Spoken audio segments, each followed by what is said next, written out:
কিরে, পায়ে 2 টাকার স্যান্ডেল, গায়ে কুচকানো শার্ট, তোর এই ভার্সিটিতে ঢুকার ভিসা কে দিল রে? তোরা এভাবে কেন বলতেছিস? আরে শুনুন না, তুই থাকোস কই? আমার বাসা ভাই পাশের বস্তিতে। এটা হচ্ছে প্রাইভেট ইউনিভার্সিটি, এখানে স্মার্ট আর রিচ কিডরা পড়তে আসে।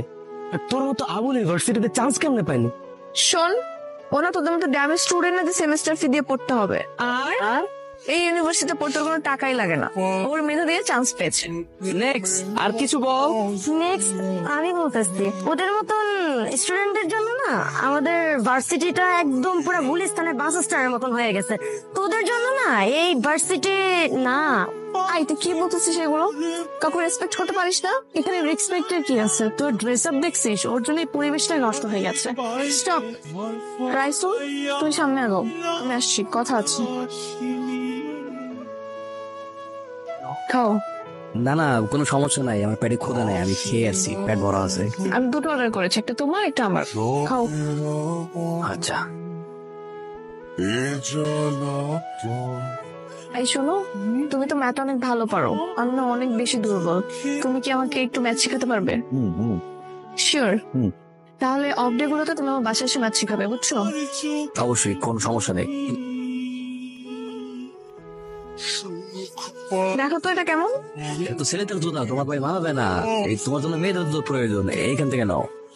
এটা আমি আমার জন্য নিচ্ছি না, তোমার জন্য। আমার জন্য কেন? এটা আমি তোমাকে গিফট করব, দেখো তো কেমন, পছন্দ আছে?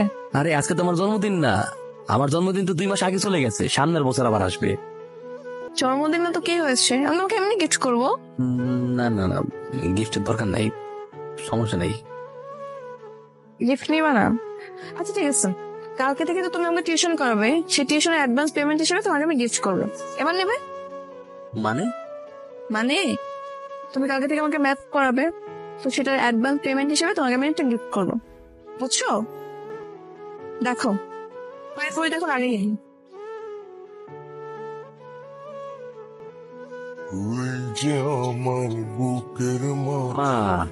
বৈশা তো খাওয়া করবে, খাও, খাওন দাও।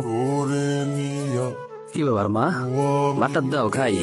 স্টাইল শেষ রান্ধব কি? শোনো, আমি নতুন একটা টিউশনে পাইছি, ও টিউশনেতে আমি অনেক টাকা পাবো। আল্লাহর মধ্যে টিউশনে টাকা পাইলে আমাকে পুরো মাস চলে যাবো, টেনশনের কিছুই নেই। আলহামদুলিল্লাহ। হ্যালো, কি করছো? এই কিছু না, এই যে ডিনার করতেছি। ও, কি খাচ্ছো? গুড়মুড়ি, আমি রাতে গুড়মুড়ি খাই। আচ্ছা শোনো, কালকে তো ভার্সিটি অফ, তো কালকে কিন্তু চলে এসো। হ্যাঁ হ্যাঁ ঠিক আছে, আমি সকাল সকাল চলে আসবো, তুমি আমার ফোনে অ্যাড্রেসটা টেক্সট করে দিও। Okay bye. বাহ, কি হয়েছে, মুড়ি খাবো, সমস্যা কি, তুমি বল। তুমি তো আনইজি ফিল করতেছো কেন? আমরা তো ফ্রেন্ড, চিল। এনো, তুমি তোমার মেধা দিয়ে ম্যাথটা সলভ করো। অঙ্কের ব্যাপারে প্রথমে যে কথা জানতে হবে সেটা হচ্ছে যে ম্যাথের ভয় পাওয়া যাবে না। হ্যাঁ, ভয় পেলেই কঠিন মনে হবে, জিনিসটাকে ভালোবেসে করতে হবে। এই তো হয়ে গেল, বুঝতে পারছো? আসলে তো অনেক ইজি, আমি এত সহজভাবে কখনো শিখি নাই। এখন থেকে পারবা। আঙ্কেল আসসালামু আলাইকুম। বসো। আমার বাবা। হ্যাঁ, কি ব্যাপার বলো। ও তো অতসীর বন্ধু। অতসীর বন্ধু মানে? বস্তিতে ছেলে অতসীর বন্ধু হয় কি করে? ভার্সিটির বন্ধু, ছেলেটা নাকি খুব ভালো ম্যাথ পারে, তাই অতসী বলছিল ওর কাছে ম্যাথ করবে। দেশে টিচারের অভাব, লোয়ার ক্লাস ছেলের কাছে ম্যাথ শিখতে হবে না, গাছকে বিদায় করে দাও। আস্তে কথা বলো না, শুনতে পাবে তো। শুনে শুনো, বলানি কারণে একটা বস্তির ছেলেকে তোমরা ঘরের ভেতরে ঢুকিয়েছো, মানুষজন দেখলে আমার মান সম্মান থাকবে?